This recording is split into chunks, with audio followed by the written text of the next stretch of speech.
श्री शिवाय नमस्तुभ्यम। श्रावण मास महात्म्य 25वां अध्याय। श्रावण अमावस्या को किए जाने वाले पिठोरी व्रत का वर्णन। ईश्वर बोले, हे मुनि श्रेष्ठ, अब मैं उत्तम पिठोरी व्रत का वर्णन करूंगा। सभी संपदाओं को प्रदान करने वाला ये व्रत श्रावण मास की अमावस्या को होता है। जो ये घर है वो सभी वस्तु मात्र का अधिष्ठान है, इसीलिए इसे पीठ कहा गया है। और पूजन में वस्तु मात्र के समूह को आर कहते हैं। अतः हे मुनीश्वर, इस व्रत का नाम इसीलिए पिठोर है। अब मैं उसकी विधि कहूँगा, सावधान होकर सुनिए। दीवार को ताम्र वर्ण, कृष्ण वर्ण अथवा श्वेत वर्ण धातु से पोतना चाहिए। अगर ताम्र वर्ण से पोता गया हो तो पीले रंग से, कृष्ण वर्ण से पोता गया हो तो श्वेत रंग से, और श्वेत वर्ण से पोता गया हो तो कृष्ण वर्ण से चित्र बनाना चाहिए, अथवा श्वेत पीत से, लाल से, काले से या हरे वर्ण से चित्र बनाएं। मध्य में पार्वती सहित शिव की मूर्ति अथवा शिवलिंग को बनाकर विस्तीर्ण दीवार पर संसार की अनेक चीज़ों का चित्र बनाएं।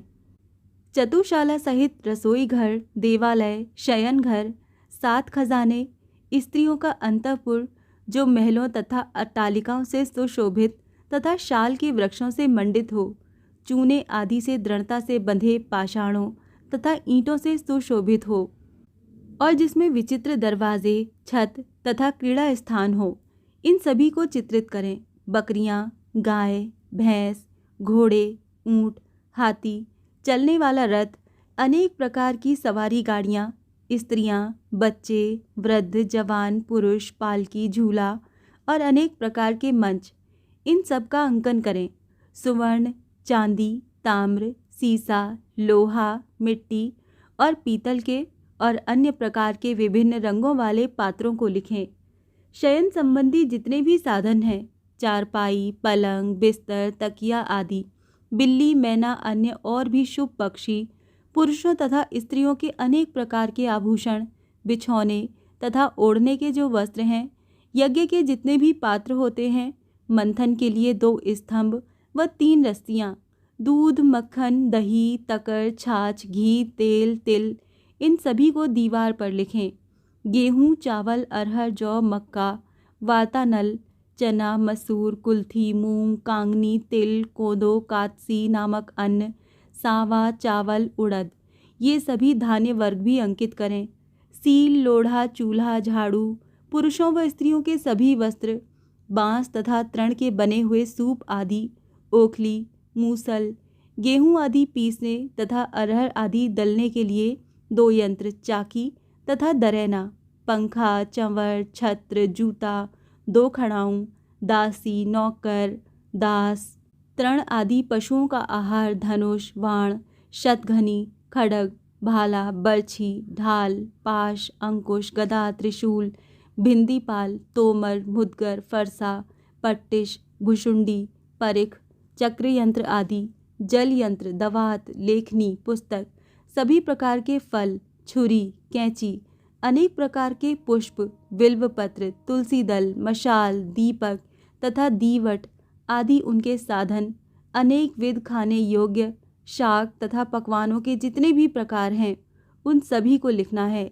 जो वस्तुएं यहाँ नहीं बताई गई हैं, उन सबको भी दीवार पर लिखना है, क्योंकि यहाँ पर सभी कुछ लिखना संभव नहीं है, क्योंकि एक एक पदार्थ के सैकड़ों तथा हजारों भेद हैं, और मैं कितना कह सकता हूँ। 16 उपचारों से इन सभी का पूजन होना चाहिए। पूजन में अनेक प्रकार के गंध, द्रव्य, पुष्प, धूप आदि, चंदन अर्पित करें। ब्राह्मणों, बालकों तथा सौभाग्यवती स्त्रियों को भोजन कराएं। उसके बाद पार्वती सहित शिव से प्रार्थना करें, मेरा व्रत संपूर्ण हो। हे सांब शिव, हे दया सागर, हे गिरीश, हे चंद्रशेखर, इस व्रत से प्रसन्न होकर आप हमारे मनोरथ पूर्ण करें। इस प्रकार 5 वर्ष तक व्रत करके बाद में उद्यापन कर देना चाहिए। इसमें घृत तथा बिल्व पत्रों से शिव मंत्र के द्वारा होम होता है। एक दिन अधिवासन करके सर्वप्रथम ग्रह होम करना चाहिए। आहुति की संख्या 1008 अथवा 108 होनी चाहिए। हे वत्स, उसके बाद आचार्य की पूजा करें और भूयसी दक्षिणा दें। इसके बाद व्यक्ति इष्ट बंधुजनों तथा कुटुंब के साथ स्वयं भोजन करे। ऐसा विधान किए जाने पर मनुष्य सभी कामनाओं को प्राप्त कर लेता है। इस लोक में जो जो वस्तुएं उसे परम अभीष्ट होती हैं, उन सभी को वो पा लेता है। हे वत्स, मैंने आपसे इस उत्तम पिठोरी व्रत का वर्णन कर दिया है।